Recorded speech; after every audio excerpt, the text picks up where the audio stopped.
So I'm assuming that you've probably heard of the lymphatic system. You may not have. It's your body's drainage network. It moves waste out of your tissues so your immune system and detox pathways can work efficiently. It's actually the only system that we have that doesn't have a pump, which means you have to move, and that is why exercise is so important. But did you know that your brain has its own version of that system? It's called the glymphatic system, and if you're waking up groggy, struggling with brain fog, or forgetting things that you should remember, then this little known system could be the missing piece. Hi, my name is Lisa Ann De Garcia, and I help people optimize their brain health so they can feel calm, focused, and productive. And if that sounds like something you want more of in your life, then go ahead, hit the subscribe button, and click the notification bell so you don't miss any of the tools and education that I will be sharing each week. Today we're going to dive into the glymphatic system, what it is, how it works, and what it has to do with your memory, focus, and overall mental clarity. So first, the lymphatic system is a waste clearing network that exists inside the brain, and it was only officially discovered in 2012, so it is fairly new. People didn't really know about it, but this is why it matters. Your brain generates waste just like every other organ. Cellular debris, excess proteins, metabolic byproducts, and all of that needs to be cleared out. And if it isn't cleared out, it builds up. And that buildup can slow down cognition, disrupt neurotransmitter function, and eventually lead to neuroinflammation. Some of those waste products, like beta amyloid, have been linked to the development of neurodegenerative diseases like Alzheimer's. The reason that I learned about the glymphatic system, not quite 2012, but maybe more like starting in 2018. I do have an adult son, if you don't know, that has autism.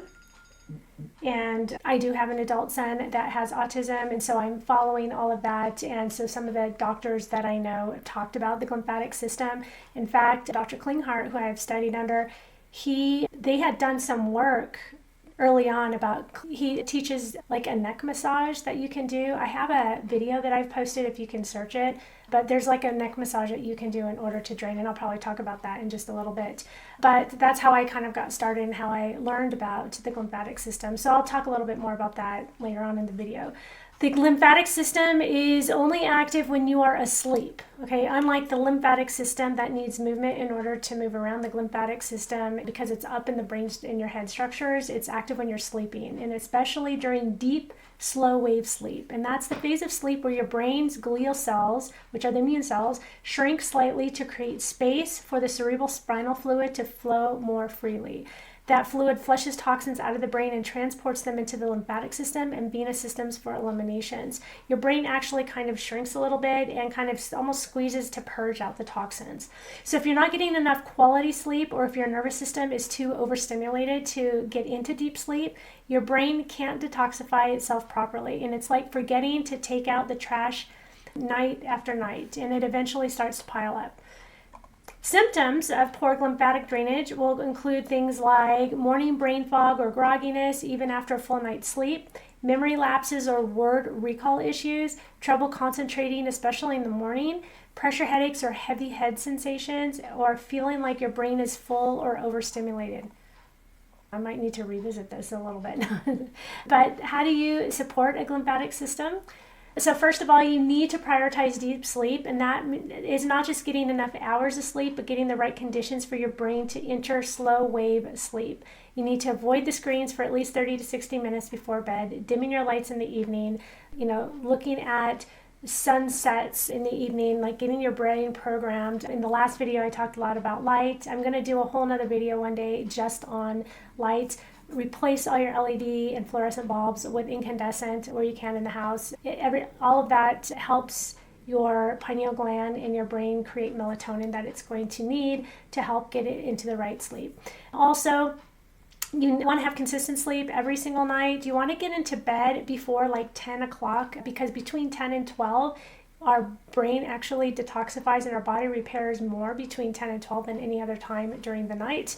Second, one thing that you can do is elevate your head slightly while sleeping. So Dr. Klinghardt used to tell us just at the bed, like let's say if the foot of your bed, if you have like 4 legs, you can just prop up the ones by your head and just elevate the bed slightly. My son happens to have, he's not inclining or anything right now, but we have a bed from IKEA that I got many years ago that has like the ability, it's just manual, but it does like incline. It's kind of like a lounge chair.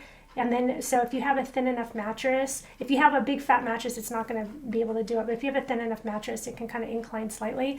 You can also just put like a wedge and then put your pillow on the wedge. But somehow like incline your head about 10 to 15 degrees, and that can enhance the lymphatic flow. So again, just another pillow or a wedge can make a difference. Sometimes, you feel like you need a sleep sitting up if you have a really bad cough, because laying down makes it worse. So it's kind of like that. Also, get into the parasympathetic mode before going to bed. So that means shifting your nervous system out of fight or flight and into rest and digest. And one of my favorite ways to do this is through nasal breathing. That is slow, gentle breaths through the nose, aiming for about 6 breaths per minute, or, like breathing in a count of 4 and holding it for a count of 6 and breathing out the count of 8. Anything that's doing just very slow, intentional breaths is going to be helpful. Light stretching, reading an actual book like a paper book instead of scrolling on a screen. 4th, hydrate early, not late. So your brain does need fluid to support lymphatic function, but if you chug water at bedtime, it's going to disrupt your sleep, especially if you have to get up and go to the bathroom. I am really guilty about drinking water all day long, and I don't stop early enough. In the night, because I'm a mouth breather, I know I'm a mouth breather at night for sure, because I get thirsty. I always have to have a bottle of water. And I do wake up a couple times in the night, I think because I'm thirsty, and then I drink some water. I kind of forget, but you can put the paper tape on your mouth, and that will help, like, not be a mouth breather. So if that's your issue, you might want to try that. So if you're getting up to go to the bathroom, then you need to cut your water earlier, like even by 4 o'clock. So drink all your water early in the day, and then that way you don't wake up in the middle of the night to go to the bathroom. And like I say, I'm very guilty about just drinking up until it's time to go to bed. But I do know that's what you should do if you really need to focus on your sleep.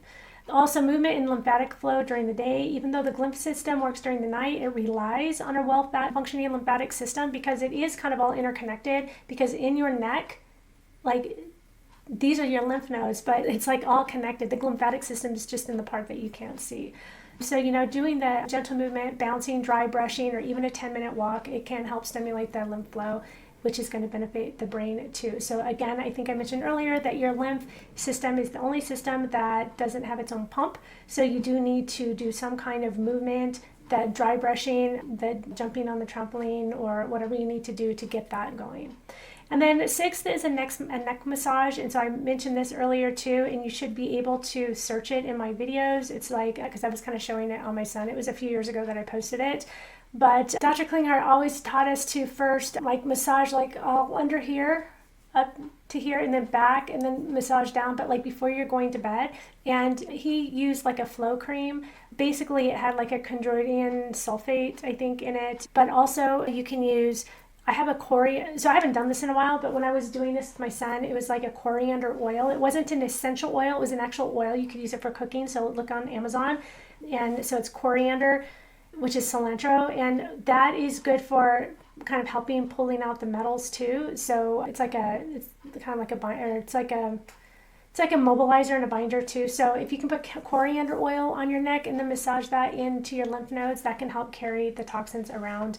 And so yeah, I used to do that a lot with my son, and it kind of smells nice, so it's not too bad. Lymphatic stagnation is something that is seen in people dealing with long-term fatigue, neurological symptoms, and brain fog that won't budge. Sometimes the people have like lymph nodes that they have to remove. Your appendix is a lymph node. So, they used to think, oh, what does it do? But it's a lymph node. So anytime you get any kind of lymph node that's bulging, whenever I get a lymph node, like these lymph nodes on this side right here tend to be the first ones affected if I'm kind of getting sick or maybe something's in the air.